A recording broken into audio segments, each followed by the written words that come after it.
Hey everybody, it's Sean Mooney and welcome to another edition of Prime Time. I am so glad you're with us. I hope that this episode finds you safe and healthy and all your loved ones the same, and that you're holding up through this pandemic as well as you can.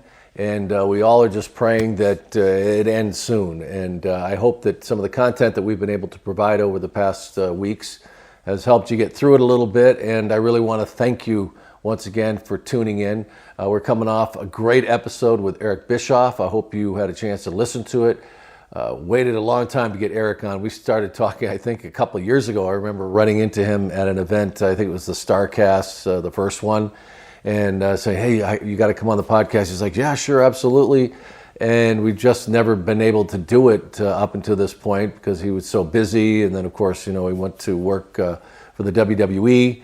And we know what happened there, and we did talk about it, I think, if you listened, and that was a great part of the conversation. But I didn't really focus on the Monday Night Wars because everybody talks about that. It's been studied and debated, and he even has a podcast, 83 Weeks. If you want to learn more, go right to the source.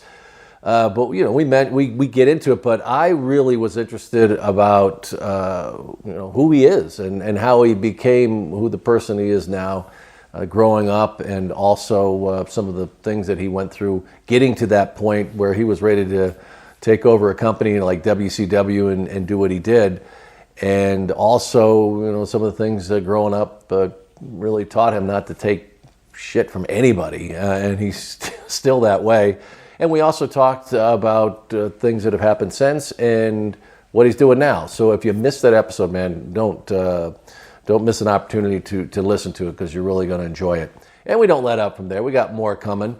I hope that you are able to follow us on Twitter and Instagram. That's really easy, at Primetime Mooney. Email me. You can at primetimemooney@gmail.com. Okay, this week, many of you know, if you follow what I'm up to, I did some work with the new NWA and have been affiliated with them. Right now they're on pause, on hiatus. I'm very optimistic that they're going to be back and doing great television and content for everybody. But, that experience gave me a chance to meet a lot of these guys that I'd never crossed paths with, these personalities that they have on their roster.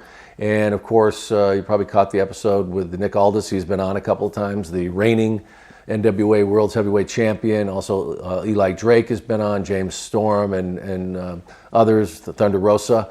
Well, we are going to follow up on that with somebody who I had on the list when I started thinking about having these guys come on. And he joins us on this episode, none other than Tim Storm. And he is just an incredible person right there. Other than the fact that he worked so hard to get into this business, didn't even start until he had turned 30. And, there's not many success stories out there. DDP, of course, comes to mind, but it is not easy to become successful in the world of professional wrestling. And at the same time, he had another career, taking care of his family. He always had a full-time job. And to this day, he's a high school teacher, which he will talk about. So what do you say? Let's get to this conversation with Tim Storm. Ding, ding, ding. Folks, I believe I have had many underrated wrestlers on this podcast over the last 3 years, but I'm going to say this on this episode. My guest may be among the most underrated among a group of people who have never just gotten the due that they deserve in the history of professional wrestling. I'm going to say that on this program, and I'm hoping to get some answers as to how that in the world happened over a career in a business spanning some 25 years now. And, if we don't find out any of those answers, we are going to have a great conversation anyway. Welcome, former NWA World's Heavyweight Champion and very popular star of the new NWA, Tim Storm. Yeah, Tim, how are you, man? I'm doing fantastic. Thank you for the introduction. Hey, man, in life in general, I'm just an open book. So if there's pretty much nothing you can ask me that I won't answer. Okay. I'm just you ask and we'll just talk. That's all it is. Just a conversation. Tim, I regret that we never met along the way. When you started your career in '95, I was already gone from the WWF, WWE. Right. But I have to tell you, and this, honest to God, when I had the opportunity to work with the new NWA and got to one of the TV tapings, which unfortunately, with everything that's happened, I've only been able to experience one. But I just remember not only seeing you work, and I'd seen it before, but actually seeing you do promos, which to me is one of the greatest arts there is in the business. And I just remember having a conversation with Dave Lagana and saying, was this guy not this major superstar with the WWF and the WWE? And it's just amazing to me. I guess, some things happen in life. There were guys that I saw come along the way when I was there with the WWF who just had everything. And then for whatever reason, it's just the way it lays out. But you're not a person I know that looks back and goes, what if? But Right. How do you explain it? I don't know that I've ever actually tried to explain it that way. So much of professional wrestling, so much of life is right place, right time. And I don't, I've had this conversation recently, here and during quarantine with, in the house, but Yeah. I have no regrets. If I could go back and, if I could go back and redo anything, I don't think I'd do anything different, because that would change too many good things that have happened. Right. Yeah. I'm an older guy, now, and I think that while I wouldn't redo it, one of the things that I wonder about, is if I had, like a lot of guys did back in the 80s, if I had come right out of high school before, maybe not gone to college, Mm-hmm. I might have had an opportunity to hit that last great stretch of territory wrestling, which is where the guys that I grew up loving to watch, that's where they came from. Yeah. That the mid 80s, early 80s, late 80s, 90s, that to me, that's where I was introduced to wrestling.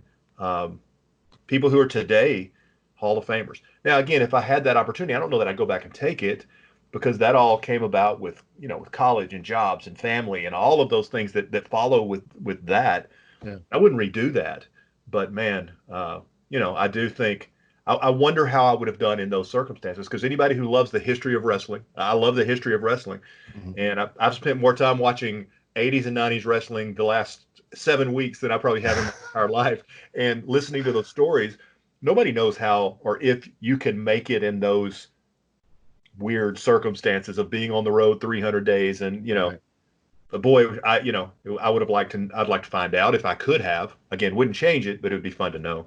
Yeah, and you may be born too late, because there are some guys that just throwbacks, and we see people like Trevor Murdoch, who I think would have been tremendous during those. He'd be a legend as big as Dick Murdoch and all these others along the way.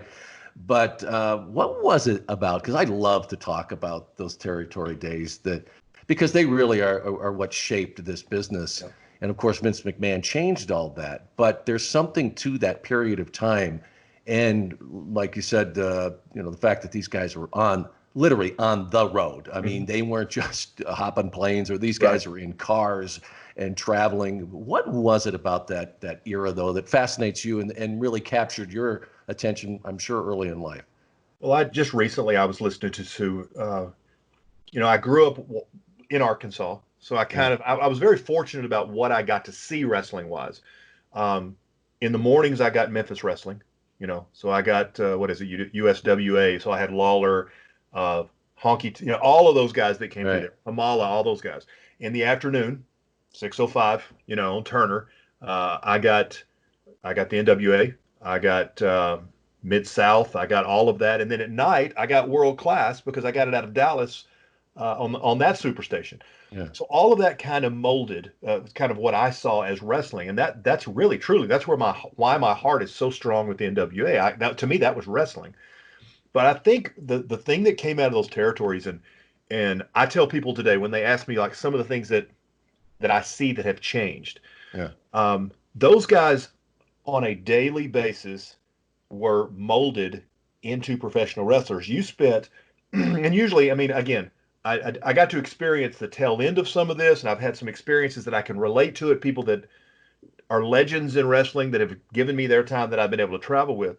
But on a daily basis, to spend 6 hours in a car with three guys doing nothing but talking wrestling and laughing and joking, and being able to say, hey, when you did this, what were you thinking, or how did you get to here, or what led to that, or when you saw that, and that's all developmental. And students of professional wrestling now don't have that. You know, Mhm. they go to a wrestling school, they learn the basics, they learn psychology, they learn all of those things. But to me, the thing that molded those greats, I, I don't know that we want to get into names, but I've spent this week was Bill Watts, Mhm. Barry Windham. I mean, I just kind of pick a couple of guys every day and just watch some stuff while I'm doing cardio or while I'm working on the computer. And they all tell the same kind of stories. Mhm. How they what brought them to that point, how they developed that person, how they developed the person that they are, and that whether it was in the ring or out of the ring. And that's just missing today. Like Yeah. you said, even the guys who are full time, they're spending a lot of time on the road, but a lot of that is on a plane Yeah. by themselves. Not sitting with anybody and talking. And the people who love wrestling, just you can't get enough of it. It's a passion. Yeah, and I think what also made those matches so tremendous is that you can have guys, and of course they may meet in the ring 20, 25 times or more Right. and have better matches each time. But the fact that these guys were together outside of the ring Mhm. and knew of these guys and developed these trusting relationships, Right. I think that that also had a lot to do with it. And also the fact that they did these matches over and over again. As far Right. as they change them up, but they were able to do this. They were probably on the road. Sometimes they would be doing 6, 7 days a week, Yep. and then and that was their family. Right. Well, So it and is. you You don't hear that see that now. expression all the time. They say, 7 days a week and literally twice on Saturday, twice on Sunday sometimes. Yeah. Yeah. And, that, again, not take anything away from the young guys today, but you can get into a locker room somewhere with a guy and just out of curiosity, where'd you train? How long you been working?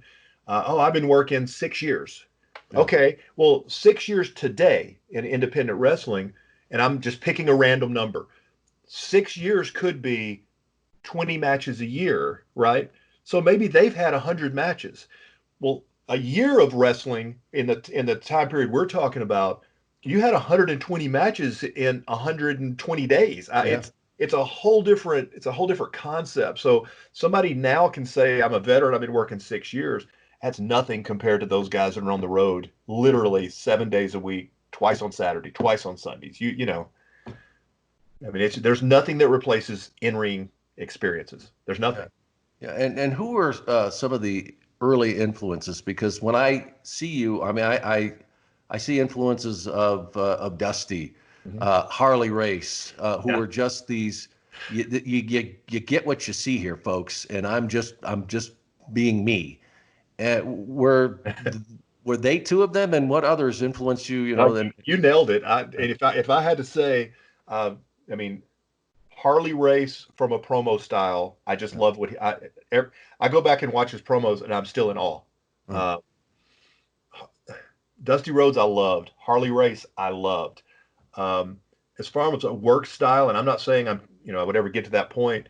Uh, Arn Anderson, I thought was mhm. just an artist. Everything he did was real, and then you can move forward. And there are guys. I mean, obviously, Ric Flair, one of the greatest, if not the greatest NWA champion of all time. And again, you said it. If it's a whole different ballgame now, media wise. Uh, Flair would work an hour Broadway every night in a different town, but in a lot of cases, he could be running a lot of the same, spots in a match, and nobody would know it. Today, you can't, you really can't get away with that because you're Yeah. being on the media, you're being seen out all the time. Um, and then there's a lot of young guys. I mean, even well, shoot, I shouldn't say young, but I mean, there are guys that are all the guys that I idolize now for the most part are retired or working late into their years. But there's a whole group of young talent out there that is just super too. And I just think in wrestling, just like in life, if you ever get to the point where you think you know everything and can't learn, you better stop because you're Yeah. backing Yeah. up. You can Yeah. always learn. You can always pick stuff up. Yeah, and with that, though, were there, we mentioned guys that you idolized or were influenced by. Were there any that were, like hands-on with you that really helped you along the way? Um, Yes, and this is what I was saying, where I kind of caught the tail end with some guys where I got basically, I don't want to say adopted, but I got, adopted on the road with guys like Skandar Akbar, Mm. who took a personal hand and became a travel guy, and he was late in the years, but you could pick his brain at any second. A guy who's now not doing well physically, super well, but he's fighting cancer. A guy named Killer Tim Brooks, who is one of the greatest heels, especially in like the Oregon territory in the Sportatorium. Um, Jake Roberts took me for a while under his wing, and we watched video, and he gave suggestions and those kind of things. Buck Robley, those two guys alone are to me two of the greatest wrestling psychology minds in the history of wrestling, and Mm. I got to spend some time with him and pick his brain. And then I got to travel for quite a while um, with Matt Bourne Mm. and Doink the Clown, and Yeah. yes, Matt had his demons that he fought, but there's not a lot of how many of us today can say, I rode with this guy who was at WrestleMania 1 or 3, or Yeah. and just say, because he came up through all the territories, and his dad ran what Portland, Oregon for forever, and was a great worker. He was big in Mid South. I mean, I bet those kind of guys. And then even recently, and by recently I mean 6 or 7 years, um, Lance Archer, who is just recently come back to the States. He made a name for himself in Japan. Was a travel partner and a monster, legitimate monster. He's 6'6", 6'7", Mm. and that was a guy where at the point I was a champion of a company called Traditional Championship Wrestling, and he would say, what were you thinking right there? To get a big man's perspective, because I'm trying to work a big man style, and he would instant feedback. I don't know if a lot of guys out there may not now, but there's one of my favorite travel partners, and probably one of the guys that I've traveled with the most, is a guy named James Beard. And James is a referee. Hmm. He's the only referee to ever referee in every major organization in America and Japan. And again, instant feedback. He did a lot of my matches, does a lot of my matches, and I can say, James, when this happened and the crowd reacted like this, what was your feeling, or what. But those kind of things are invaluable. For us old guys, it's like it's a Rolodex, but now it's a drop down box, I guess. If something happens in the ring, if you're in the ring enough, there shouldn't be anything that happens that you don't drop down to, here are my four options, or here are my two Yeah. options, or Right. with those guys, that just feeds your knowledge base on how to handle those things. So I mean, Yeah. I got the benefit of all those guys, and there's been more, but those are some of the major players that I felt. Yeah. Well, and you look at NWA, the new NWA, and this is something that I really took notice of because I had a chance to really kind of just take in this roster. And I was really struck by the fact that you had this great mix. Mhm. You've got these veterans like James, Yeah. Eli, these guys, and Nick at this point, really, he's a vet. Right.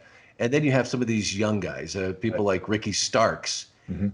And I thought, like, I hope that these kids, and to me, they're kids, Right. take advantage of what they've got around them, because it wasn't just what you guys do in the ring; it's what you do in front of that camera. Right. Who are some of the ones that really stand out to you, and have you had an opportunity to help them out?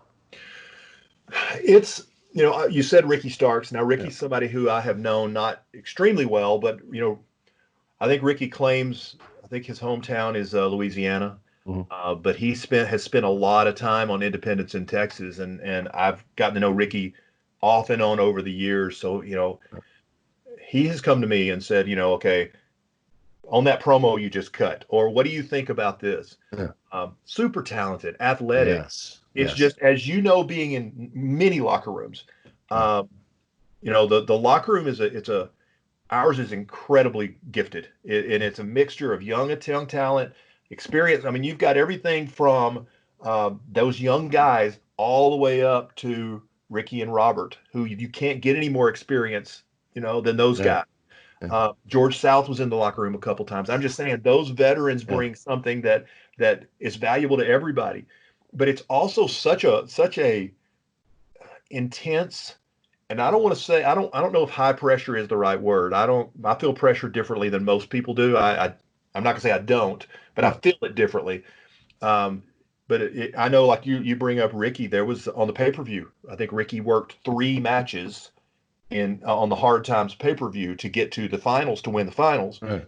And that does not lend itself to being able to go and pick a lot of brains, right? I mean, because this is the first match and this is what we're doing and how we're going to get there and what story are, I mean, there's a lot of things going into that. But along the same lines, prior to us getting whatever the night's lineup is, there's a lot of downtime where we can sit and talk and joke and have fun. And but the men and women in that locker room, it's a special place. Yeah. And I've been in some very talented locker rooms, and I'm hesitant to say it, but I will. This is obviously the most talented locker room that I've ever been in, and to the point where you can have. And I was laughing about this. You can have a guy walk in, a wrestler, for the first time at that locker room, and it doesn't change the mix, but it changes the attitude because we're all competitive, right? So you see a guy walk in, and I've known the Pope for a long time, as a person, as I've been in many locker rooms with him over the years, but he walks into the locker room and now it's like, okay, we just went up a notch talent-wise. Right? How does that affect? And everybody in the room is probably thinking, how does that affect me, right? I mean, what is he the promo guy? What's his role going to be? And are we going to get to work? Ken Anderson, I mean, I'm just saying those guys. It's like, and I can't tell you how much I've enjoyed sitting and talking and not even necessarily talking wrestling, talking everything with those guys. It's just a great mix in there. You hear pro baseball players and football players who, when they retire, what they say is, I miss the game. But what I really miss is the camaraderie in the locker room, and walking into the women's locker room, same thing, or somebody will come in and work a match for the first time. And I'm like, I have been watching them on social media and I feel like I know them. And it's just, it's that camaraderie is special. And our locker room is very special. Yeah, and it's a shame right now that we're basically in pause, on hiatus with the entire industry, and we'll get into that in a few minutes. But I'm always fascinated, and my listeners too, about the journey people take to get where they are.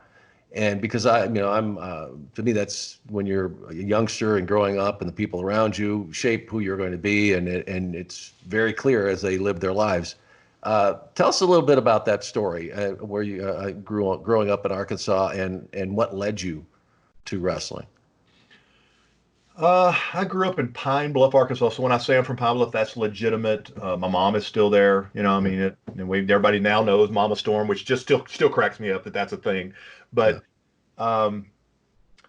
sports in high school, I ended up going to a very, very small high school on a football scholarship, thinking that would lead me to, I think my goal was, my dream, I wanted to play for the Dallas Cowboys, that kind of thing. Sure. Played a little bit of college football, unfortunately. Shredded my knee on the second play of my college career. Not that would have meant I'd have been a huge success, but still. Yeah.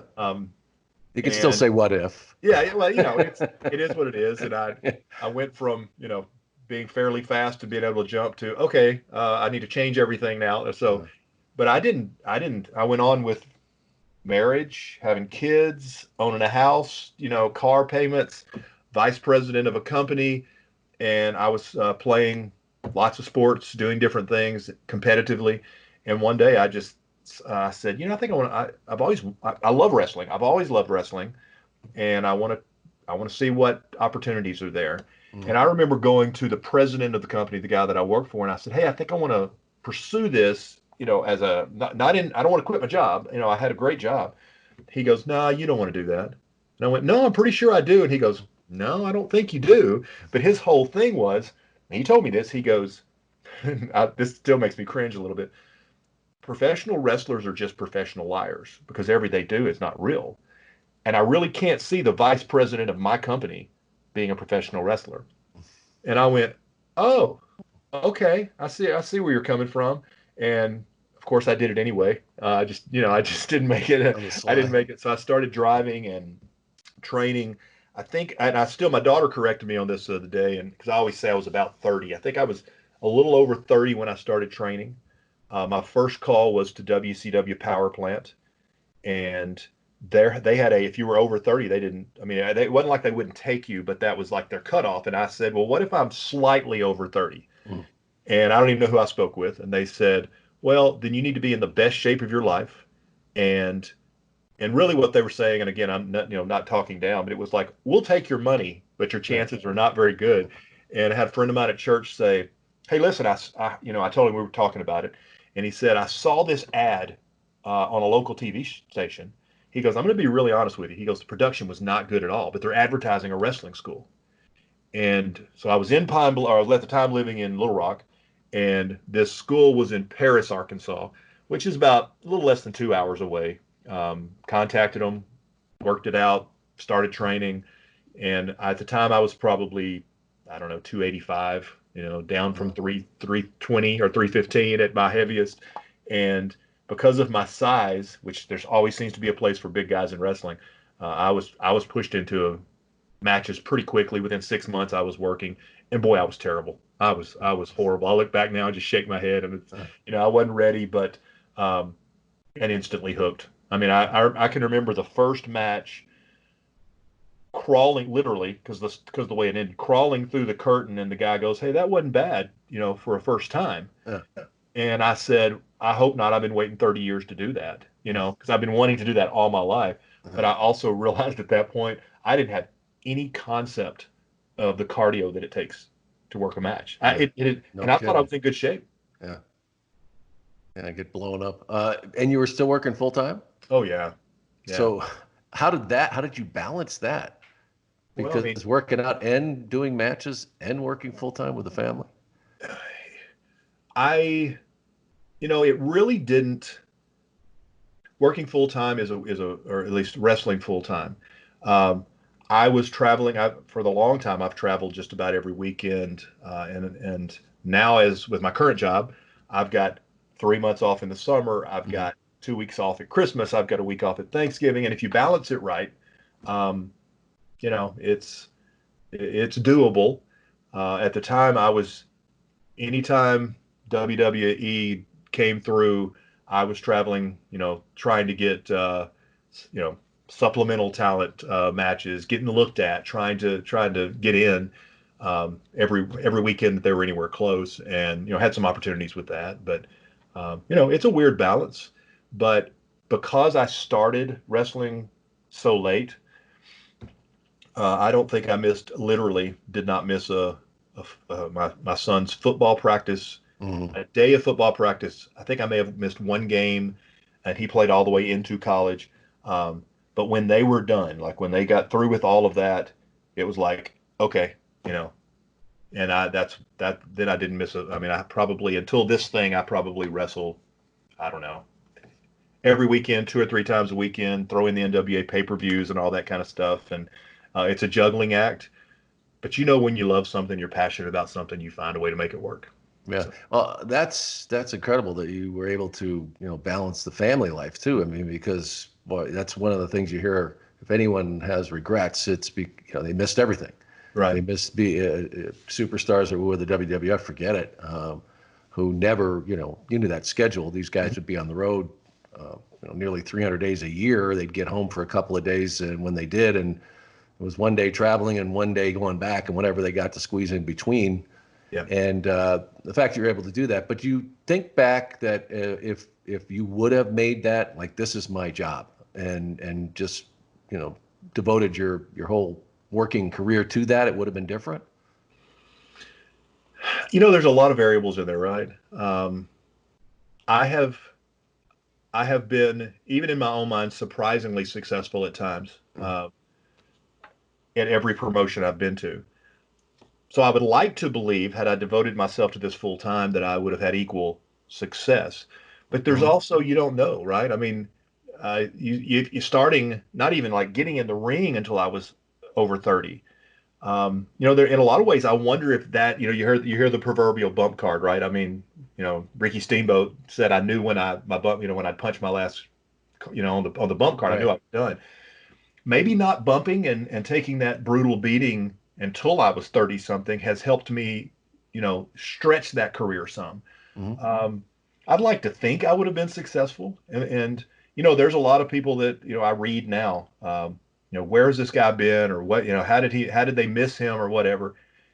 there's just a lot of talent out there, right? I mean, and I know guys in Texas that should have been millionaires in wrestling because they're that Yeah. good and to Yeah. me have everything, the full package, and either never got a chance or couldn't catch a break, So I'd like to think I would have been successful, but I'm also maybe I'm guilty of being overconfident sometimes.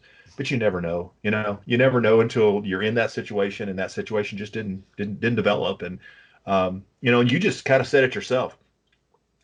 I watched those guys, those 80s and the 90s guys that are on the road, and how many of those guys don't have a family, or Right. or lost their marriage or their children because they never saw them. And I think, timing wise, this worked out really well. And I mean, how many guys that pick a number now, because I think I won the NWA championship at 51. Yeah. um that still is a highlight, right? I mean, Mhm. I don't know that it's ever going to get bigger than that, unless I could win it again. But even past that, I held it for over a year. So I'm guessing because I haven't done this math stuff, but how many guys can at 53 maybe get the biggest push of their life with 10 pounds of gold and with the way Yeah. that developed? Well, but now let's carry that forward, because I turned 56 in February, and NWA Power is huge. So as far as being out there and being, I don't even know if relevant is the right term, but being Yeah. seen, and Yeah. hopefully producing good content and all of those. How many guys get that chance at that Yeah. age, right? So, things work out the way they're supposed to be. No regrets. Still have a good relationship with my family, my kids. So it's almost like I got the best of both worlds. Can't beat that. Well, it is amazing. I mean, you look at if these dates are correct. I mean, I think you were in your 40s when you got a few opportunities with the WWE. Right. If maybe 10 years were shaved off, would it have been different? Or what about those opportunities that you did have with the World Wrestling Entertainment? Um, you know, when you look back at that, how things might have been different, and what was that experience like for you? I look back at them and they're all positive. Positive. Mhm. Now, I tell I'm always hesitant to give my opinion to a young person unless they ask for it, right? I would never discourage anybody from going out there and making every attempt. But, it now today I cringe when every once in a while one of those matches will pop up. Like somebody will find that match that lasted 46 seconds, and I got one punch in that was no sold before I got destroyed. And then people will take that and say, "Here's your future NWA world champion," right? Uh-uh. So I look at that, and if one of those opportunities came up now, I think the answer would have to be, "Oh, thank you so much," and it won't. But I'm just saying, theoretically, I'd have to say no, thank you, because I think I would never do anything to hurt the legacy of the NWA and the NWA World's Championship. And I see guys now that, I mean, that's still a role that's a valuable role in wrestling, right? A guy Hmm. that can go in there and job and get and do his, make the guy look good. That's a role that's necessary. Um, there was some very, very good input, coming from, you said it earlier with one of my inspirations, one of my influences was Dusty Rhodes, and to Mm. even get to spend a little bit of, like, I walked through the curtain and did the whole thing and came back. Dusty Rhodes was the first guy to meet me at the curtain. Yeah. And great job, kid, which cracked me up because, like you said, I was in my Yeah. mid Right. 40s. Great job, kid. This and gave me some input and got to spend a little time talking. Um, got pulled off to the side and said, "Are you under contract with us right now?" Those kind of discussions happened. Um, but let me just to be clear, while there was a lot of good discussion and feedback and all of those kind of things, you look like you belong out there. Where have you been? It never got to a point where anybody later, I didn't have to make a decision. Nobody laid a contract in front of me and said, "Hey, here it is, here's your shot." That never happened.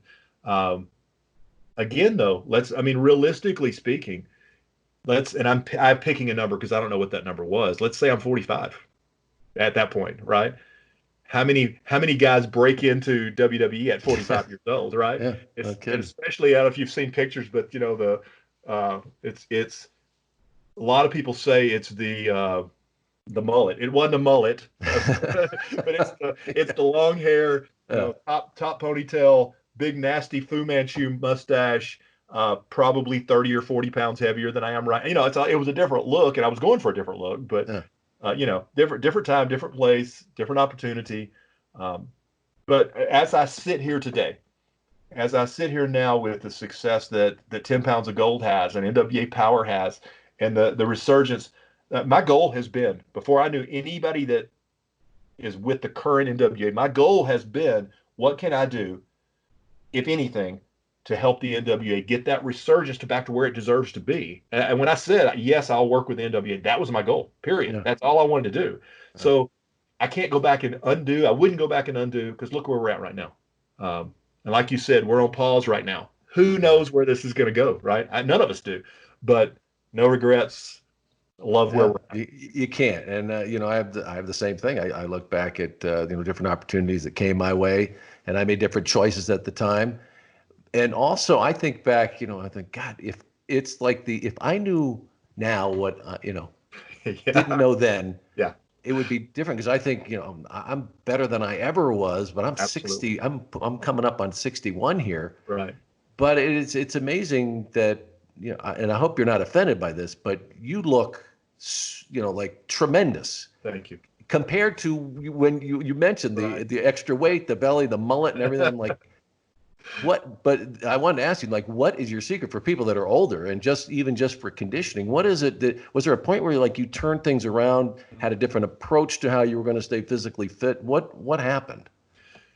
I want to say when I was in well, actually, right around the time that I did the WWE stuff, and that didn't influence it. I think I'd already started the process, Yeah. but knees hurting, back hurting all the time, just from years of football and wrestling and all those kind of things. And I remember looking and making a commitment, and I thought, okay, I'm going to have to do one of two things.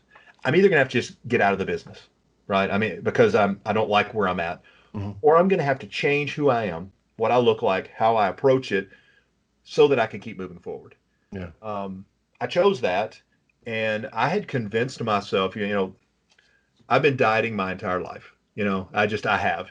And I had convinced myself, you always hear about, okay, well, when you turn 40, your metabolism's going to change. And yes, it does. But I had convinced myself that I couldn't lose weight.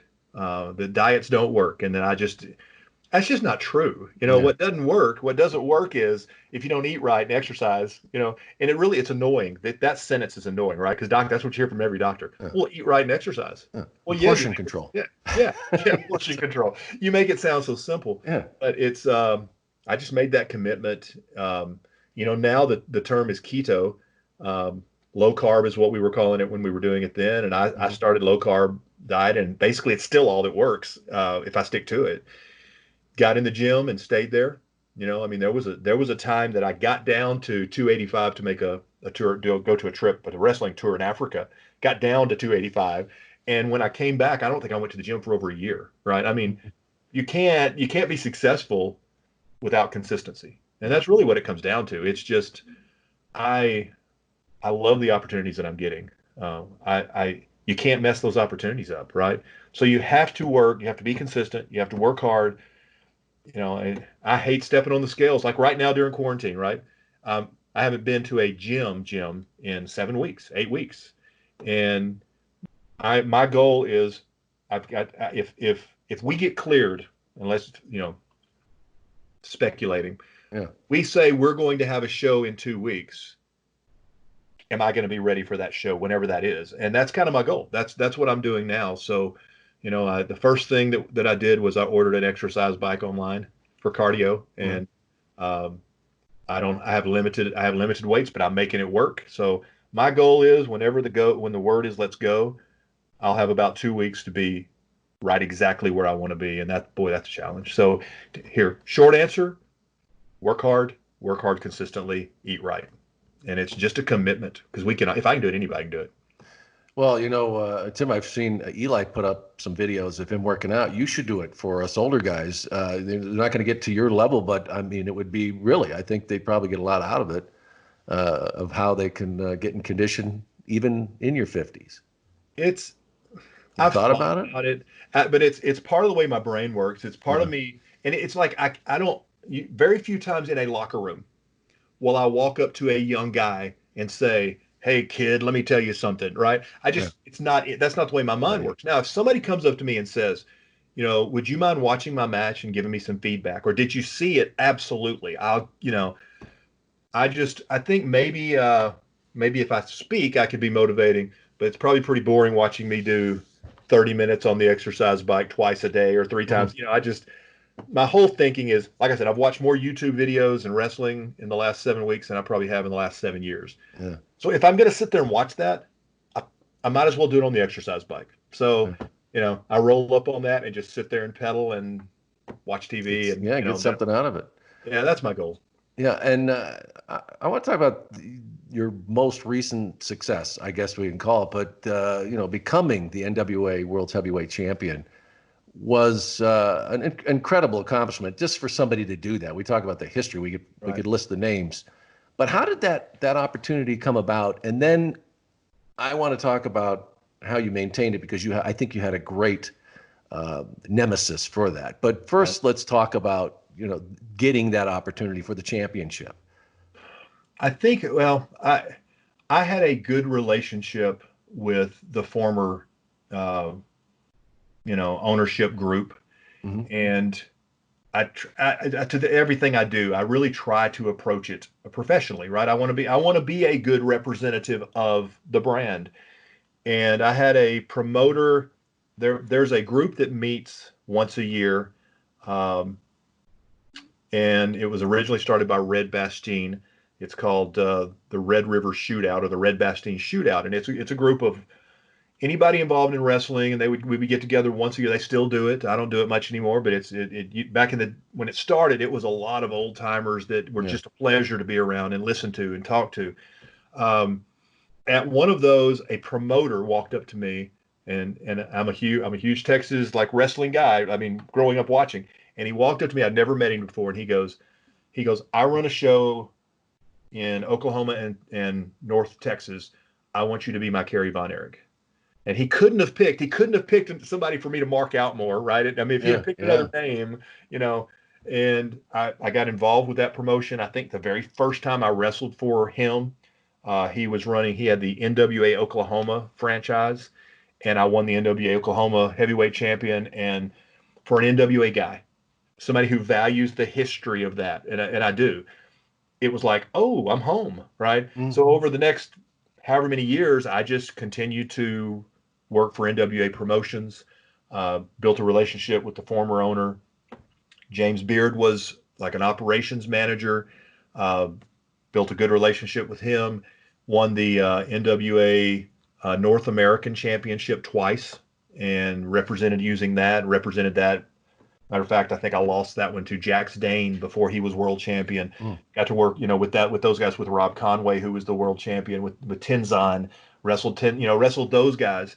And I think if you just go out and you work hard and you present yourself and you have quality matches in big situations, you eventually people learn that they can depend on you. And I know that came to a point where, again, this is before I won it. I was coming to a point where I was doing my yearly evaluation of myself. What do I need to do? And I just laid it out there and said, will I ever get an opportunity? Um, and if not, I love what I've done. I will continue to work with the NWA, and the opportunity presented itself. And a lot of people looked at that, and I read this later, and I didn't. I was a little offended, but it's probably the truth. I read that somebody said that it was probably given to me as a pat on the back for a coming to the end of a long career where I had represented wrestling well, and that I probably wouldn't hold it very long. And I don't know, I knew that night. James Beard was the referee. Jax Dane was the champion. Um, it was a big show for that NWA at the time, and I didn't know how long I would hold it. But I knew one thing is that my name was now on the list of some of the greatest wrestlers in the history of wrestling, and they couldn't take my name off that list, right? So even if and you go back, I thought, is it Giant Baba that held it for a day, maybe? Yeah. I mean, some of those guys or even Kerry Von Erich, I think held it for a month before he lost it back to Ric Flair. I knew my name was on that list, and I knew how important that was to me. Yeah. So even if the plan was initially a short-term deal, 400 and something days later, now every landscape had changed completely, right? Now we had a new ownership group. We had a new group of really a lot of unknowns because nobody knew what they were going to do. I definitely didn't know what they were going to do with that, you know. So it was when I say, and I've said it on promos, I've said it on interviews, when I say it was my mountaintop, it literally was my mountaintop, you know. Um, and I think other people could win it. And while it's just as prestigious, I don't think it'll mean as much to anybody, you know, to most people as it did to me, because that was my wrestling history, right? I mean, the NWA was, to me, that was wrestling. So to be on that list with the people that we've talked about, you know, and it's a huge list of who's who in wrestling, right? To be now on that list, I just went, all right, doesn't get any better than this. Doesn't matter how long it lasts. I'm home. Well, I have to imagine, though, while you know, people may have said it was a pat on the back, that you believed you deserved to get that strap. And did you feel, you know, prior to that, I imagine, I don't know, a year or so before when you had gone kind of through this transition, something change in not just the way you were being perceived in the, you know, with audiences that you were in front of, or just within yourself? Because really, to carry yourself as a champion, you've got to have that level of confidence that a lot of people don't have and maybe never even find it in their career. I think that's a I think that's something that is developed over a long-term career. Mm. And I know for me, and I wouldn't even pretend to start naming and listing, but um, I think the preparation for that came in my history, right? I mean, I think I have held a title in a lot of cases, whatever that TV company was or that promotion was, I've held their highest Hmm. title. And I think you learn how to handle yourself in those situations. Now, this was a whole different ballgame. Yeah. Um, but I also had James Beard in my corner. And I mean, James, I remember early on, like maybe the first week that I won and was carrying it, and I think I was going to go defend it somewhere. And James pulled me, and we were riding together, and he goes, "Don't take this wrong. I'd really like for you to start dressing a little better." And it did, but that didn't hurt my feelings at all. I was very well known. It was kind of became a running joke. I wore flip flops year round for the most part, right? Well, you know, I had changed a little bit, maybe throw on a sport coat or whatever. But when James came to me, I went, "You're absolutely right." Mm. I mean, I'm never going to be Ric Flair, right? I would never pretend to be. But if you're going to represent what I truthfully believe is the most prestigious title in the history of wrestling, you need to step it up, Yeah. Got to right? look like it. Yeah. Yeah. And again, it doesn't mean that I have to roll up in a limousine, but it does mean that whatever I'm doing to represent that world's championship, I need to do it the best way possible. It also gives you a whole different, first off, you get a different level of respect when you walk in with that title. Mhm. It comes with, and you know, I've had people say, matter of fact, I think on 10 Pounds of Gold, I think, you know, it was written in there somewhere in one of the backdrop, but it's, does the title make the man or does the man make the title? And I think that's a combination. I don't think it changed who I was as a man, but I can walk in as Tim Storm, whatever, indie world champion with a really nice belt. And everybody's like, "Oh yeah, there's Tim." Mhm. You walk in with the NWA title, Yeah. and it's a whole different ball game. And I've told him this, and again, I'm not going to use any names, but he's in our locker room at the NWA, and at an independent show, at a huge independent show, and he walked by, and I was changing, I was getting ready, and the belt was laying on my bag, and he walked by, and he literally did a double take, and he goes, "Is that it?" And I'm Yeah. sorry, what? And he goes, "Is that really Is it?" that it? Yeah. And I went, "That's it." And he goes, can I touch it? You know, and I mean, but that's the respect Yeah. that it has in the business. And this is Yeah. not a guy that I was a friend with. He's a respected worker. He's been around for a long time. But when you walk in and you're the NWA World's Heavyweight Champion, um, there's a pride that comes with that carrying that title, and you kind of learn to embody that, right? It doesn't mean you have to be. It Yeah. doesn't mean you're a different person. It doesn't mean you have to look. I mean, I never look down on anybody, but you also have to. I always held myself to a high expectation on matches, at least for me. I mean, I'm sure some people are going to watch and don't like my style. It's okay, but you have to. You're now defending the world's title. Yeah. You can't make a mistake, and I don't mean you can't mess up in the match. it means that, and in today's date, I mean, I came up in a time when sometimes people tried to prove themselves, or and you had to literally defend yourself in a match, and that's the way I was trained. But you can't not, you don't kick out of a 3 count somewhere in a match and you lose the title. You can't make those mistakes. Yeah. You get somebody who might be looking for an opportunity. You can't even let it. You again, but I'm being honest. You can't even go with a referee that you can't completely trust Yeah. because you can't make that phone call to the ownership and say, okay, here's what happened, and yeah, we'll pretend like it, but you can't, as a champion, you can't put yourself in those situations. Yeah, and you got to protect the legacy. I mean, that's Absolutely. your own and the belts. Yeah. And I think, and as I mentioned before when we got into this part of the conversation, that I think you had a great person in the ring to be matched up against. To, like you said, you didn't know how long you're going to be holding on to this, but with Nick Aldis, and I mean, really, I think that feud is, got to go down as one of the best that they had when you had that title on the line, and give me a little insight on how you guys work together and what you think of what's causing all this. um, where to start? Okay, Yeah. let me just honestly put Nick over here. He's the real deal. Yeah. I mean, it's Yeah. you know, we have developed a friendship. Mhm. Uh, we're not best friends. We don't spend Christmas together, or whatever. But he has done a phenomenal job, and I think as you and I sit here and talk, it was only a week ago that they came out with the NWA Superpower Rebirth episode where it kind of took us back through that history. And I watched it with everybody else. When it aired Tuesday night, I watched it, and I know in one of Nick's very first promos about the title, one of the things that he said in that was, "It is your job as a world champion to leave the title better than when you won it, whenever that is." And I knew that I had done that, right?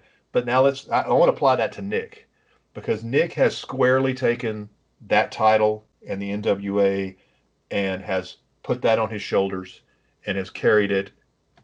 I won't say better than anybody could because we don't know, Yeah. but he has carried it as well as it's possible to carry.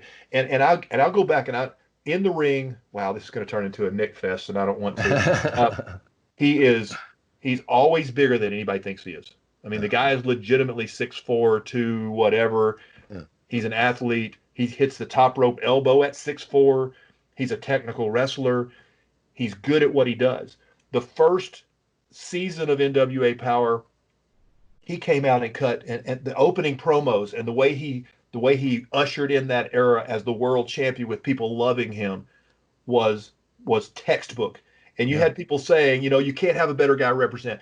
And then on the second season, he couldn't get a promo out because they were booing him so hard. Yeah. So he The did it on the turn. other side. So Yeah. complete package, right? Yeah. All the way around. Yeah. All right. Now, when I got notice of the new ownership, I got it just like everybody else. I was literally sitting in my classroom, and I had my phone sitting off to the side, and it was the Cauliflower Alley Club yearly thing, and that's where this all happened. And I just didn't go that year. I wasn't wrestling, and I just don't go if I'm not wrestling. And I'm sitting at my desk, and the kids are taking a test or something because I'm working on my computer, and my phone just starts blowing up. I mean, it's just it's not dinging because I got it muted, but I could just see it lighting up and lighting up and lighting up. Everybody's calling, or texting, calling the world champion, going, "What's going on? What's happening? We have new ownership. What, are you still the champion?" I can't answer any questions because I have no clue. And my gut feeling, because I remember James Beard, he seems to be coming up a lot. He and a guy named Matt Riviera were at Cauliflower. They were both big into NWA. I think Matt was at the time was World Tag Team Champions. One, half of that group with Rob Conway, and both of them texted me and said, "We don't know what's going on, but we're going to let you know as soon as we do," because those were my guys. Yeah. And you And had no idea heading into this. This was none whatsoever. maybe coming. No, No. nobody did, Yeah. because there was a clause basically saying, no non-disclosure. You can't Right. talk about this if it becomes public. And the conversation that I had when I finally started learning, I knew nothing about it, and my first thought was, all right, here I am, what, 54 years old. Um, New ownership, probably going to want to rebrand and start fresh with somebody that they're familiar with, probably younger, big name. And I was fully prepared to, okay, I'm just gonna. And my response to everybody was, I'm gonna handle this as professionally as I know how to do it. Right? I mean, whatever that means, I'll handle it like everything else. As long as it makes sense. It doesn't belong to me right now. The company is not mine. It's so. Um, and they introduced me to Nick at Championship Wrestling from Hollywood. And now I didn't know a ton about Nick because he had kind of I was not a big I didn't watch a lot of TV wrestling. I still watch a lot of older wrestling, right? Yeah. Yeah. But I knew who he was. I knew what he had done. I recognized him. Pictures, if you said who is he, I knew who he was. And my first thought was, okay, well, this is probably pretty quick. They're probably going to get it on, and they didn't because Billy and Dave had a vision, and their vision was, we believe that our gift should be storytelling, and we believe you have an interesting story, and I think we can build on that. Had they made that title change very quickly, they who knows, probably this maybe a different path one way or the other, maybe, but they set the tone, and I've had a lot of, just turns out I was a decent guy, a good guy to bridge that gap between old school wrestling, new school wrestling, between old NWA, new NWA. One of the other things, and I've told Nick this, one of the other things that Nick said in a promo, and I'll laugh now because I watch back and I didn't get it until I got it. He said, and he was cutting a promo on me, but he said, Tim, there's something you need to learn in wrestling. There are different levels, and you're not there yet. And okay, well, and that's fine. And from a promo standpoint, Right.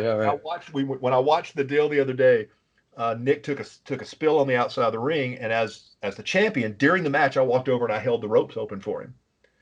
And he looked at me in the match, and I went, different levels, Nick. Different. Okay, but here's the thing. Yeah. I had been performing at what I considered a very high level for a long time. He was right. There are different levels. And I learned that Nick was on a different level.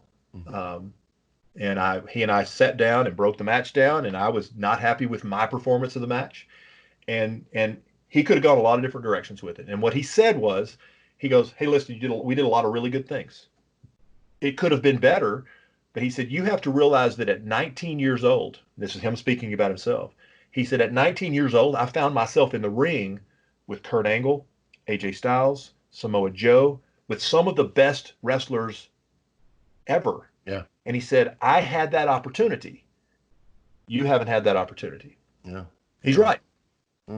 So, what do I think of Nick? Nick is great. I would like to beat Nick for the NWA World's Heavyweight Championship, but I like Nick, and he deserves all the respect he can get. You never know. That opportunity may be down the road. I think the way they did it was really great, because I think you both would have suffered if it hadn't been that storyline, because it established you, like you said, this great, solid guy who always wanted to do the right thing, and Nick as a great champion. And I think that if they would have made that quick, you both would have suffered because of it, because I think it enhanced both of you with the NWA. I wanted to ask you, though, what was the first contact that they had with you as far as management went? Did Billy call you, and what was your first impression when they started to make this change? First contact came from Dave. Lagana. Yeah, and I think, Dave and I think we clicked pretty quick as far as his whole thing was, I'm just looking for people that will be honest with me, right? I mean, and he said, everything I've heard about you is you're a stand-up guy, that you're going to do what you say you're going to do. And I said, that's how I approach everything. That's how I approach life. That's how I approach wrestling. And it took a little time to build that trust. I met Dave at a title defense in Dyersburg, Tennessee, against, I don't know what the people would remember now, but he was Rodney Mack in WWE, and now his Red Dog is been his gimmick forever. And Dave took some video that night, and I think at that point, one of the things his job was he was going to get out to, at the time we had NWA affiliates, that bought that franchise for a year, and he was kind of going out and visiting those and trying to figure out, how would those or would they fit. But I met him. I got to speak with him briefly. So did everybody else, because at that point, everybody's looking for a job, right? Because now they know this. And I did not meet Billy until I think that NWA title defense at Championship Wrestling from Hollywood. I think that's the first time we ever actually met. Over that whatever months that was, Dave and I talked quite a bit, and we got to a point where we built up enough trust that we could do the 10 pounds of gold, because that was a foreign concept to me. His vision, he and Billy's vision for that, it was nothing that I had in my head. And as an old school guy, and that's no matter how I look at it, that's what I am. As an old school guy, there were three things that I protected. I didn't want anybody to know that I was a teacher, because everybody should think that I show up in a role, in a limo dressed in a suit, right? Everybody should think that anyway, and then I make millions of dollars. I didn't want anybody to know how old I was. I don't want to be the old guy in wrestling. I didn't want anybody. I protected that. Nobody knew how old I was, and I didn't want anybody to know I was a teacher. Right? I mean, so to get to the point where Dave and Billy say, we think you've got a great story, but we think the story is, let's let everybody see who you really are. And that's the story. That was big for me. For them, it was like, no, this is going to be good. And I was like, that doesn't sound, that goes against everything I've ever done in wrestling. And then seeing that first episode, and not seeing me, but seeing the production quality, how it was put together, it was put together so well. I remember thinking, wow, that was really good. I got a little blowback in the beginning. I mean, because, a lot of people didn't know who I was at all. There are people who now who don't know, but it's like, NWA, how can you have a guy that old as your champion? I don't care what he looks like. By the second episode, that started fading. By the third episode, you could feel the momentum. It just kept getting better and better. And every time I watched one, I was like, how did they do this? This is such good stuff. So yeah, that's kind of the way it went. And then now we're at a place where, we have a good working relationship. They trust me. I trust them. Even on episode 1 for NWA Power, my original instructions a couple of weeks out were, we're going to give you about, a minute and a half promo time before the match, just kind of, be thinking. And I was, promos don't, I don't, that I want to say it's easy, but that's just natural for me. I just go out and I'm me, right?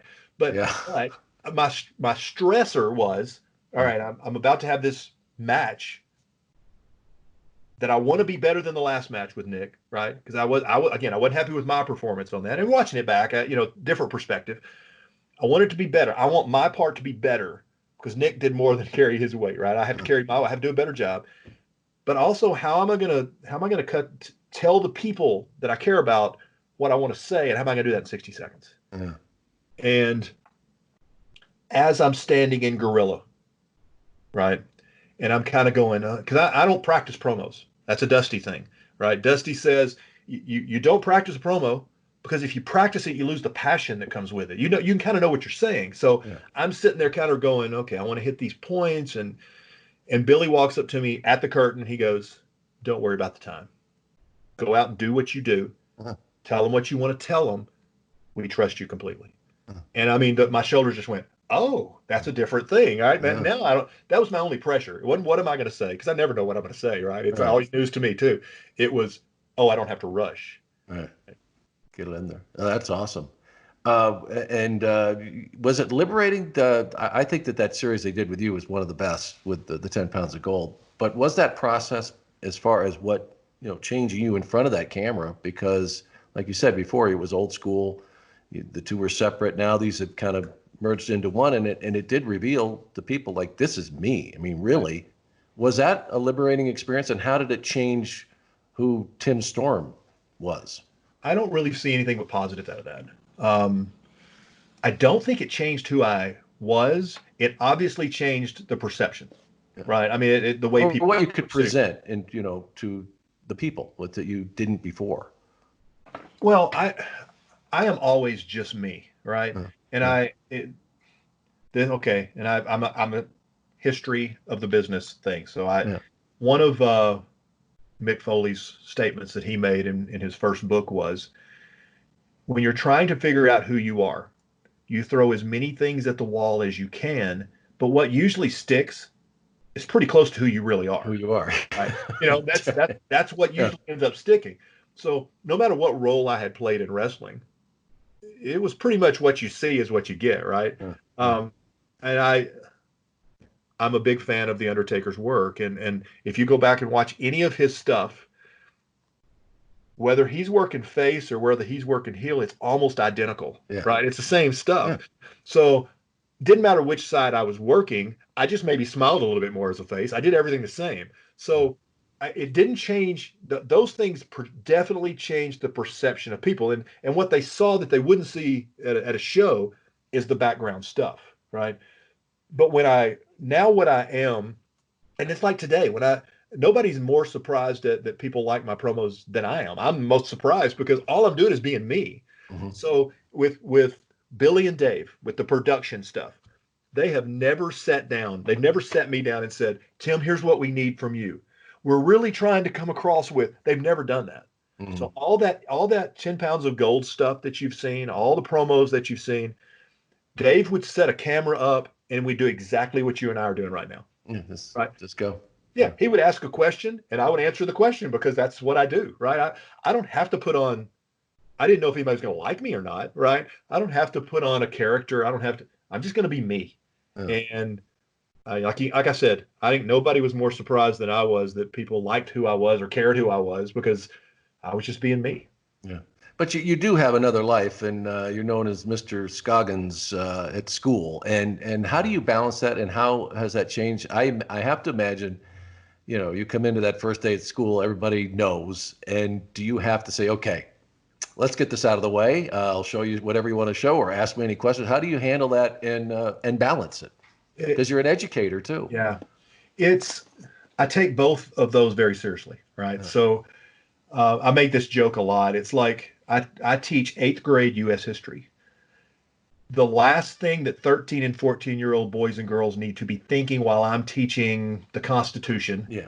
is picturing me in a pair of wrestling trunks. That's not Right. the Yeah. visual that they need. Right. Right. So I stay away from all of that. So um, first day of school, just like every other teacher probably in America, I've got a I've put together a little PowerPoint that says, here's who I am, here's my family, here's my background, I connect with the kid. My son was a all-state, all everything football player at our big high school. They won a state championship. So, this is my son. This is when they won, so I connect with that.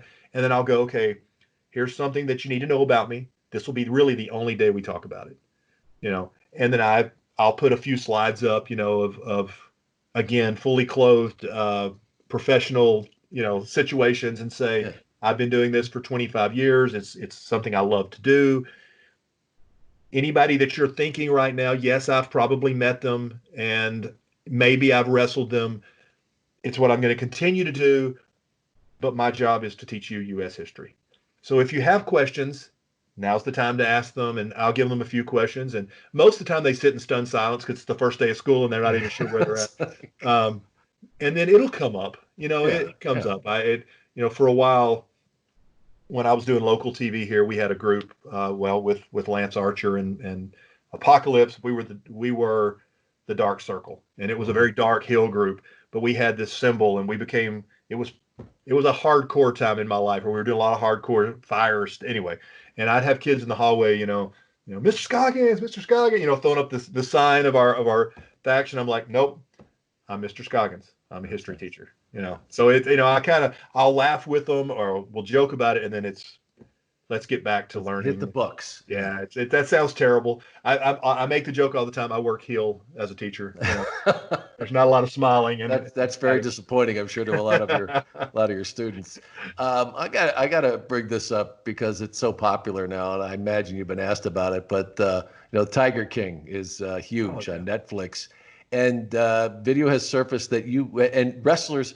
I could do a show, I think, just to ask professional wrestlers, tell me about the wildest places that you have had, stepped into the ring. You were at the compound, I guess, when Joe Exotica. I don't know how the event came about, but what was that experience like? Well, here's kind of the way that happened recently, because I don't even think you think about those, right? I mean, that's a part of my life, and I knew that through the promoter at the time NWA Texoma that Joe had been convicted of, what's the term, murder for hire. I knew that, but then it basically just went away, and I didn't think anything about it. And a couple of, whatever it's been, 3 weeks, 4 weeks ago, I started seeing my picture with Joe surfacing from, I know, from 4 years ago or 5 years ago. And I'm like, this is weird. And again, plenty of downtime, #1 on Netflix watch list. Yeah. And I'm like, oh, okay, well, I'll watch this. I binge watched it with everybody else. I immediately called Dave and went, Dave, I'm worried about this. He goes, what do you mean? And I said, well, this is, to me, this is not a positive thing, right? What do you want to do? And my concern was, I don't want anything negative to come back on the NWA on this, because you never know in today's, right? You just don't know. And he goes, let me talk to Billy. And he came back and he goes, let's just get out in front of it, right? Yeah. So we did just a conversation, and here's kind of the way it happened.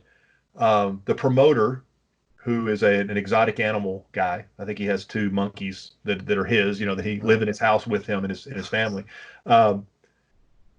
was running this promotion. He was already donating, I don't know how much, to help feed the animals, right? Because that's a big thing. And he goes, I'd kind of like to do, he said, I've been to some fundraisers out there, great guy.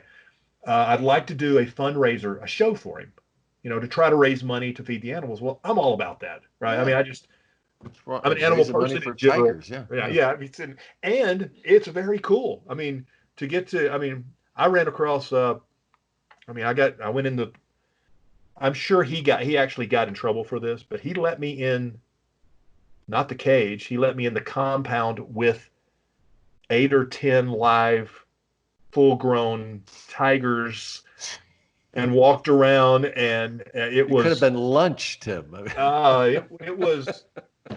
It was terrifyingly wonderful, right? But so we ended up doing 2 different shows out there. Yeah. Now, as a fundraiser, complete failure, right? I mean, it's didn't go so well. Yeah, well, we just, not many people in middle of nowhere Oklahoma are going to show up at an animal park to watch wrestling. It just didn't happen. I'm not going to say there was nobody there, but I think my comment earlier was there were more lions, tigers watching people. But we did 2 shows. We did 2 shows out there as an experience. It was fantastic. I did something that most people, including thousands of people who have went to that park, will never get a chance to do, which is to go into that cage. All right, real quick, here's the story. So we're going to do this. And I had changed out of shorts, and I had jeans on. You want to protect your legs from scratches and those kind of things. We waited till I'm not going to do too much with jaws around them. It didn't. I think it was just the scratches. It wasn't the teeth. But we waited till after whatever closing time for the park to close. And the idea was he was having all the people come down that worked there from the gift shop and all the others to come down there. I thought they were going to laugh at me because I was going to be scared. So I was already in wrestling mode, right? I'm not showing fear, right? So they come down there, but it turns out that's not what they're there for at all. That's a regular thing.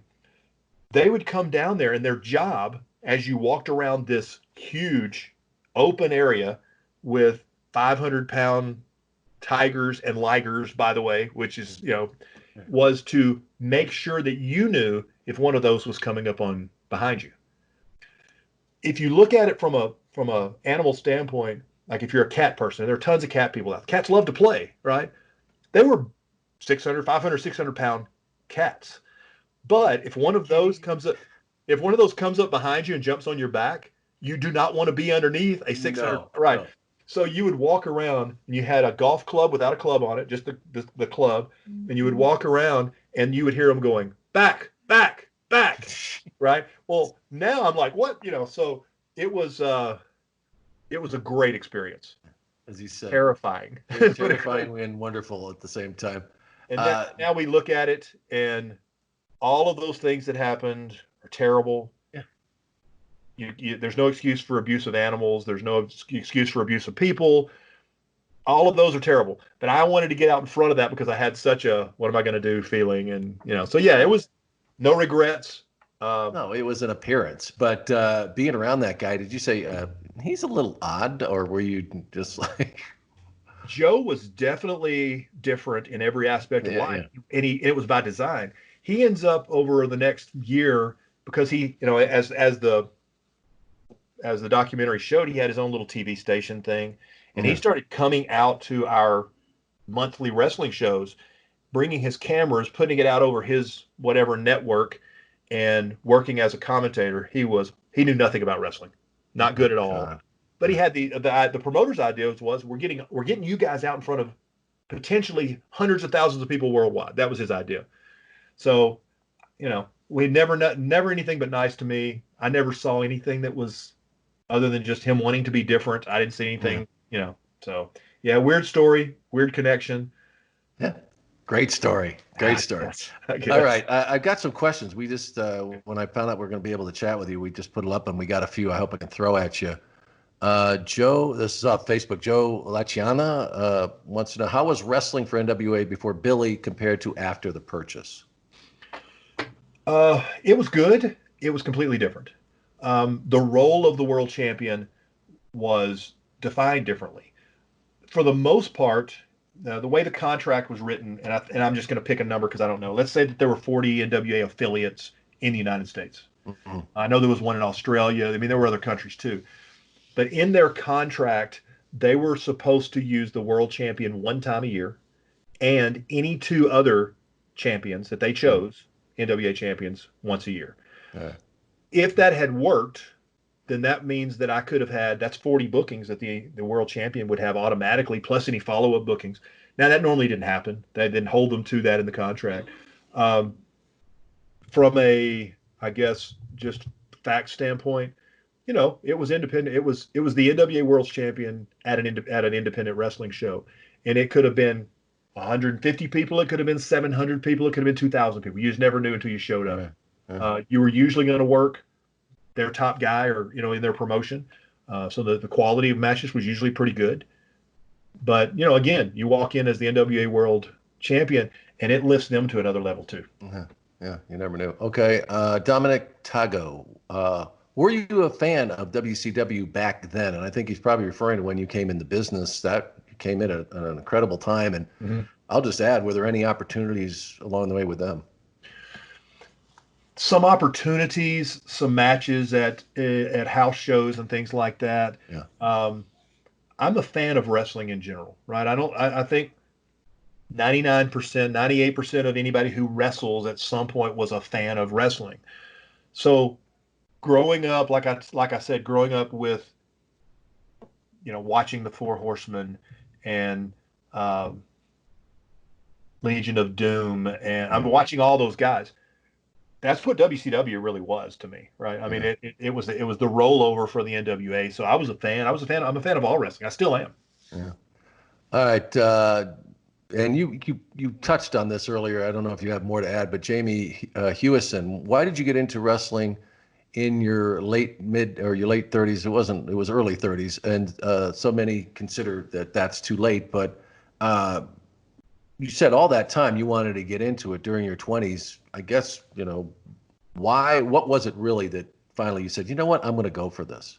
I didn't have in my 20s. I didn't have this driving. I need to do this. I need to do this. I had moved on and were doing other things, and a lot of people kind of roll their eyes at this, but the thing that occupied my time for a long time was competitive softball.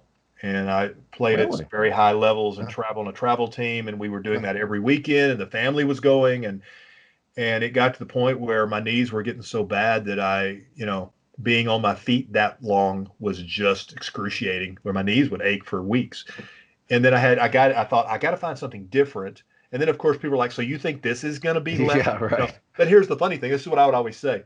Yeah, but as opposed to being on my feet for hours and hours and hours and running around bases and doing all of those things, which basically, how far can you hit a softball is what that amounted to. But it turned into, you know what, I can take three steps across an 18 or 20-foot ring, right? What Yeah. if I work a 20-minute match? Okay, that's a whole lot different than being on my feet for a tournament for 18 hours Right. so just a Yeah. different ball. But anyway, I needed a new challenge, and that's why I waited so long.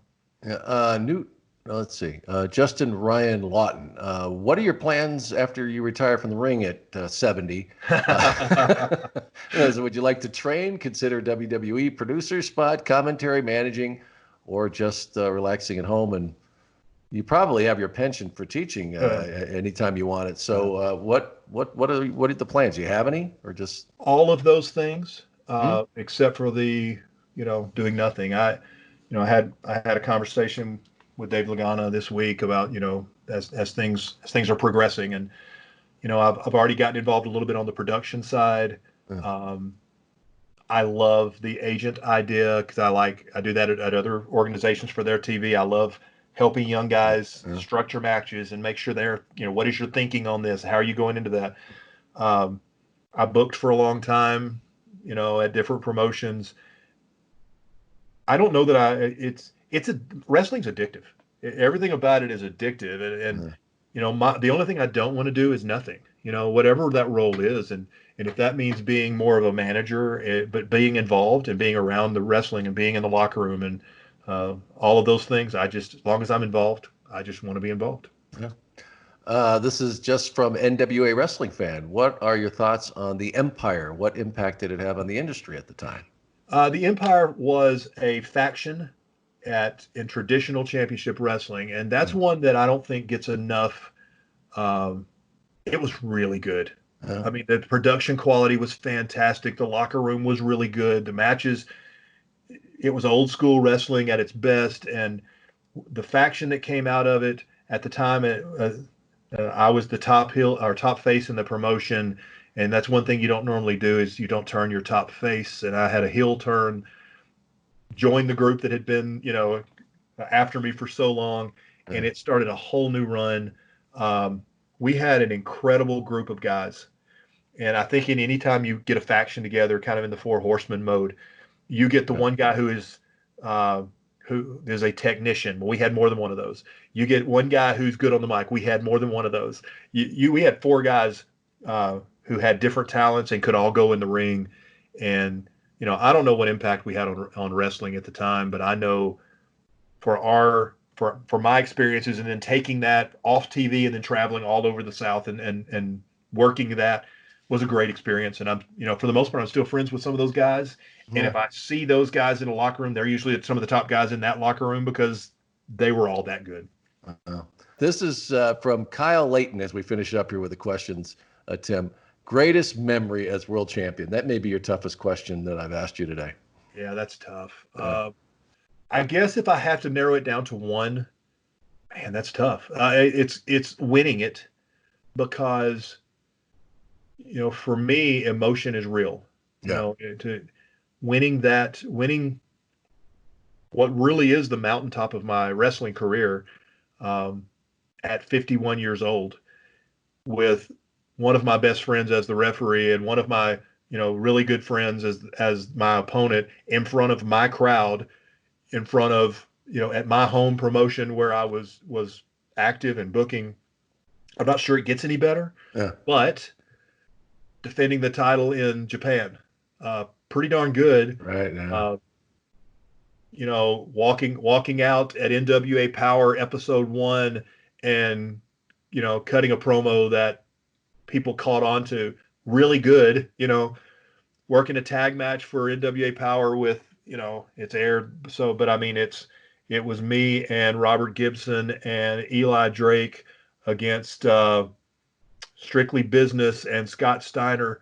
Pretty fun. I mean, it's hard to narrow it to one Right. because the cool thing right now is good things just keep happening. Yeah. But if I have to narrow it to one, it's winning it. Has to Yeah. be. Yeah. And mountaintop is got to be right there. As we wrap up here, Tim, everybody's going through what's happening now across the country and the world it has impacted businesses all over. But one that is definitely really struggling now is professional wrestling. So I want to find out what you think of what the impact is right now on professional wrestling. Will it be able to come back as much and as strong as it was? It seemed like there was a lot of opportunity coming for everybody. Your take right now on where we are. Yeah, there's no doubt that this has changed the face of wrestling, and I don't think it's going to be a short-term fix on a personal basis. I find myself thinking about this a lot. At 56 years old, knowing that I don't have a lot of time left anyway, right? I don't plan on being done, but this is literally potentially stealing months and months and months from what I have left. So it hits me personally on a business standpoint. I think that like you said, we were at a great point. I said this all the time. It was a great time to be a fan, great time to be in the business because there were so many opportunities, so many different types of wrestling. So everybody seemed to be growing. Can we come back from this? Yeah, I think wrestling will always come back. I think it'll be different. And I think it may be again, I'm not an expert. I think it's going to be I don't think they're not going to clear the path and go, okay, we're good. And I mean, how many of us out here have been hurt financially, right? There's a lot of people out there that are struggling to pay bills. And when this comes back, are they going to have the expendable, cash to be able to go to a show? I hope so, because I think we all need the distraction. We all need something to, that's what wrestling does. It provides us a temporary escape from a reality sometimes. So I hope that's the case. I think we're just all going to have to be smart. I talk about Mama Storm a lot. Yeah. And the thing for me is I'm not worried about me. I'm healthier than most 56 years old. I'm not worried about that. But I also would never do anything to take something like that to my 95-year-old mom, even if I think I'm healthy. So I think we just have to slowly progress. We have to watch and see how this develops. I hope that we snap back quickly. For personally, I do, and for the business, I do. I know it's hurting everybody. Regardless of what company you work for, regardless of how you feel about other companies, we're all a family, and we're all wrestlers. We're all families of wrestlers. We're whether if you're in a production or announcing, whatever it is, we're all a big family, and it's hurting us all.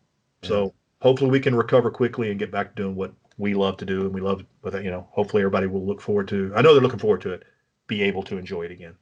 Yeah, and I agree with you. It may not happen quickly, but I do think it will come back, and it's great to know we will see Tim Storm back in the ring. Tim, this has been fantastic. Really a great conversation with you. I look forward, I hope down the road very soon, sooner than later, that we're back at these TV tapings creating great content for everybody. How can folks, though, in the meantime, I see some great T-shirts over your shoulder and also just keeping, being able to reach out to you. How can they do it? Tim Storm NWA for Twitter and Tim Storm 01 on Instagram. I'm there on Facebook as Tim Storm, but I think my 5,000 exceeded my 5,000 friends. But any of those will get to me. Yeah, I like hearing from. I said we're an NWA family. I like hearing from families. So, absolutely check it out. Hopefully here pretty soon, Sean, you and I'll get to be in a locker room again doing the thing that we love and being around people that we like being around. So thank you so much for having me. It's been a pleasure. I've enjoyed every second of it. Okay, I hope you enjoyed that. I certainly did. Tim, a really great guy, and I met him in person at the tapings, and he is just really just an awesome guy. But from a professional standpoint and being able to watch these guys work while I was there, Tim really stood out to me just because he's so genuine. Everything about him is just so genuine. I think that's why his promos are so good, because they're heartfelt. We had that conversation about doing these different vignettes, as we used to call them in my day. But they did the 10 pounds of gold, and Tim really just let people see the other side. And he had always been kind of this this is what I do. I'm Tim Storm, and the other one is Tim Scoggins, and the two never really crossed. Well, in the 10 pounds of gold, they do. And it was fascinating to hear him talk about how much that really changed things, because people really responded to it. And it even allowed him to be even more genuine in front of people, because he could refer to the life that he had there, and of course Mama Storm, and you know how that's all blown up. Anyway, we expect great things from Tim Storm, and I can't wait till they get back in the ring and whatever he does beyond, because the man still has plans and still looks tremendous, man. Absolutely. So really want to thank Tim for coming on. Once again, I want to remind everybody, be sure and follow us on Twitter and Instagram, at Primetime Mooney. You can email me. I'd love to hear from you, see how you're doing, at primetimemooney@gmail.com. Let's see. That's about it. Hey, be safe. We'll get through this. And again, thank you so much for tuning in. Till next time, I'm Sean Mooney, and I am out.